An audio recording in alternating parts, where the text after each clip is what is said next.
How's it going, everyone? College Lefty, and in this video I ranked all 30 97 overall Season 3 Team Affinity cards, so let's go ahead and get right into it. Now, as of this current moment, I do not have any of the brand new Season 3 Team Affinity Diamonds, but I did see a screenshot. Somebody has already completed all 30 of them. They have all of these cards unlocked, but I'm going to be kind of going through my rankings and trying to explain why I have certain players ranked in certain spots. To start off the video, we have Jake Lamb and Raul Ibanez, two left-handed hitters, kind of with reverse splits or a platoon style of player, right? You wouldn't really use Jake Lamb against lefties. You might use Raul Ibanez against lefties, but I think that kind of decreases the value of some of those cards. We want all-around complete players in terms of guys we are going after to build our team around, if that is the case. When I rank these team affinities, I am kind of treating it like there aren't any other cards in the game, and kind of where I would want to start building my team, which players would make a God Squad of all 99 overall cards, maybe with a couple of 97s in there, and that's kind of how I've done it. So at the back end of this list, these players are still pretty good, right? If you don't have any diamonds on your squad, if you just got the game. And you might be thinking to yourself, why would he say that? Well, the game just went on sale for 50% off, so we can expect that there are going to be quite a few new players buying the game and trying to start up Diamond Dynasty for the very first time with some of these Season 3 team affinities. But so far, we don't really have the top-end cards. There really aren't a whole lot of top-end cards in this. To me, honestly, there's only one card that I want to get out of all 30 of these Season 3 team affinities, and I would say earlier on in the year, right, with Set 1 and Set 2, I would say the demand for these team affinities was a little bit higher because we didn't have as many accessible 99 overall cards as the sets go on, right? We have Set 2 and Set 3 available with Set 1 in a wild card.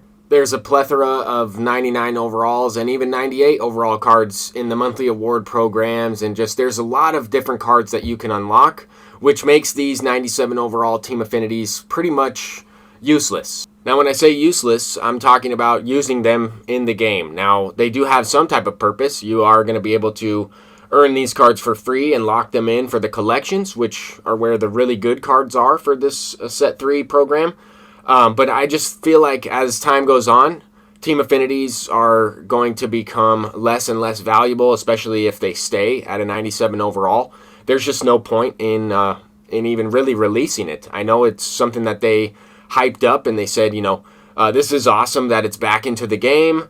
Really, the only set that mattered at all was Set 1 because you needed to build a team right away initially.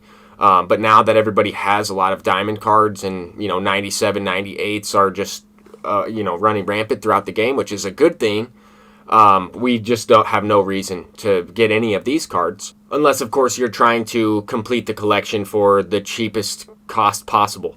But as time goes on, there's going to be plenty of Set 3 cards in order to at least complete the first part, maybe even the second part of the collection, without any of these team affinity diamonds. I don't know if I'll be grinding this out, just because as we kind of get into the middle of the pack here, these cards still wouldn't make my team. I wouldn't use these players. Like I mentioned earlier, there's only one card, and it is the number 1 ranked card that I would consider using in my starting lineup on my best possible team, which is kind of surprising. With the way the team affinities have been, I was surprised to be able to add one player, or at least the potential to add one player that would actually make my team better, rather than just saying, okay, this guy looks fun to use, I might swap him in.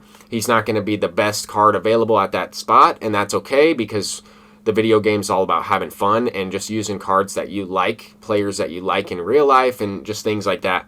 But even as we get into the top 10, I mean, pretty much for every other set 1 and 2, some of the top 10 cards I would consider using as a bench bat. I would use as maybe a spot starter in my rotation. For this set, that's just simply not the case. At number 9, we have Joey Gallo, and really this card would only be here if you are using a captain boost. 86 contact versus right's just not good enough, especially with 54 vision. But if you do boost these cards up, or at least a couple of them, they can be better than some of the other ones, maybe a little bit lower. David Dahl, this card is a pretty underrated sleeper pick, I would say. Not too many people would be like, wow, all-star David Dahl, but he does have a good swing. He is a really solid card on paper. Jim Rice at number 7, this card is one of the better ones, and he's still not that good. He does have, 4 tools, I would say. Not the most speed out there. D. Strange Gordon, kind of a complete contact hitter. I think he does have some value. Kind of surprised to put, a contact hitter with 45 and 46 power in the number 6 spot, but he is one of the more complete players in this program. We have Jonathan Scope at number 5. This card is pretty good. His vision is at 76, which if you don't have vision in the 90s or 100 in this game, it's going to be very difficult to hit consistently on Hall of Fame or higher in difficulty. But Mitch Haniger is a pretty good card as well. I could see some people, maybe with more of a budget team, using a couple of these guys in the top 5. But I would be surprised to see more than 2 or 3 of these team affinities on somebody's squad for a ranked game if they have, maybe one card that's worth more than 150,000 stubs. I just don't foresee anybody using these guys. Now, Max Scherzer at number 2, I might use this guy as a pitcher. He does have some pretty good pitches there with a slider and a slurve.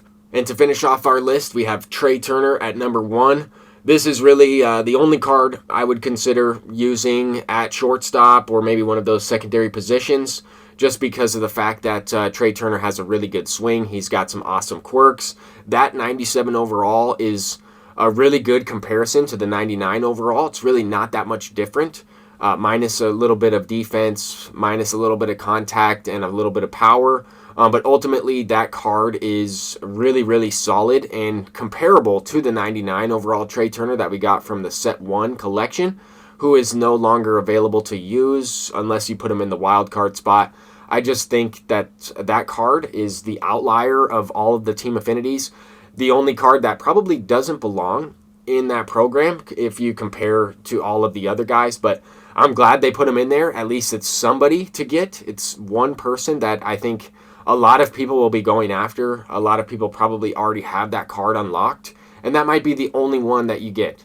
For me personally, I kind of want to get that Trey Turner, and I might want to try out that Max Scherzer. Those are really the only 2 cards that I would be looking to get from this Team Affinity program, but there are a lot of amazing cards in Set 3.